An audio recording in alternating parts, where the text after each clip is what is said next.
बड़ी खबर पर नजर आएगी। फिलहाल सुनते हैं अरविंद केजरीवाल दिल्ली के मुख्यमंत्री क्या लिखा हुआ है कि चिट्ठी में ये लिखा हुआ है कि लोगों को ये लगेगा कि ये राज्य सरकार की योजना है। हम ये अपने क्रेडिट के लिए भी नहीं कर रहे। कोरोना के कार्यकाल में भी हमने कहा था कि दिल्ली के अंदर आम आदमी पार्टी सरकार किसी भी क्रेडिट के लिए काम नहीं कर रही। क्रेडिट सारा उनका, काम सारा हमारा, जिम्मेदारी सारी हमारी। हम इसी प्रिंसिपल पे काम करते हैं। तो आज सुबह मैंने अफसरों के साथ मीटिंग करी और मैंने उनको कहा कि इस योजना का नाम हटा दो। इस योजना का नाम अब इसका कोई नाम नहीं है, ये कोई योजना नहीं है, इसका कोई नाम नहीं है। जैसे पहले केंद्र सरकार से राशन आता था वो दुकानों के जरिए बढ़ता था, अब ये राशन जो है घर घर पहुंचाया जाएगा। हमें कोई नाम के अंदर नहीं पड़ना, कोई क्रेडिट के चक्कर में नहीं पड़ना, कोई मुख्यमंत्री योजना, कोई कुछ नहीं करेंगे। तो मैं समझता हूं कि इस निर्णय के बाद अब केंद्र सरकार का जो भी आपत्तियां थी वो आपत्तियां दूर हो गई होंगी और केंद्र सरकार अब इसको आगे लागू करना हमें अलाउ करेगी। मेरे लिए राशन माफिया को दूर करके गरीबों तक राशन पहुंचाना व्यक्तिगत स्तर के ऊपर मेरे लिए बहुत ज़रूरी है, मेरे लिए बहुत इम्पॉर्टेंट है, अहमियत रखता है।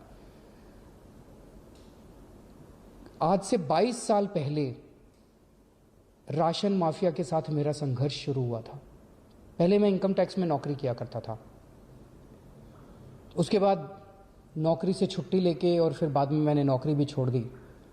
मैंने दिल्ली की गरीब बस्तियों, दिल्ली के गरीबों के साथ मैंने काम करना चालू किया, झुग्गी बस्तियों के अंदर काम करना चालू किया। दिल्ली में नंद नगरी, सुंदर नगरी, सीमापुरी की झुग्गियों के अंदर काम करना चालू किया।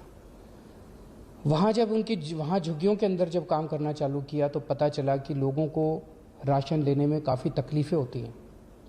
उन्हीं दिनों में सूचना का अधिकार कानून आया था। सूचना का अधिकार कानून इस्तेमाल करके जब हमने सरकारी रिकॉर्ड्स निकलवाए तो पता चला कि लोगों के झूठे दस्तखत करके, लोगों के झूठे अंगूठे के निशान लगा के लोगों के नाम पे किस तरह से राशन चोरी किया जा रहा था। बहुत बड़े स्तर के ऊपर लोगों को राशन मिलता नहीं था और लोगों का राशन चोरी हो रहा था। उसके खिलाफ हम लोगों ने आवाज़ उठाई, हमने व्यवस्था परिवर्तन के खिलाफ आवाज़ उठाई, हमने गरीबों को राशन दिलवाने के लिए काफ़ी संघर्ष किया। हमारे कई कार्यकर्ताओं पे उन दिनों में और गरीब लोगों के ऊपर राशन माफिया ने अटैक भी किया, हमले भी किए, लेकिन नतीजे कुछ खास नहीं निकले। हम व्यवस्था परिवर्तन नहीं कर पाए। किस्मत से, ऊपर वाले की दया से, लोगों के प्यार और मोहब्बत से कभी हमने सोचा नहीं था, लेकिन ऐसा हुआ कि दिल्ली में हमारी सरकार बन गई और अब हमारे पास निर्णय लेने का अधिकार आ गया।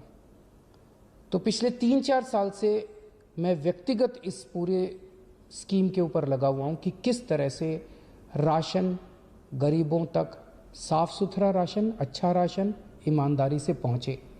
और तब हमने इस योजना को, घर घर राशन पहुंचाने की योजना को 3-4 साल पहले शुरू किया था।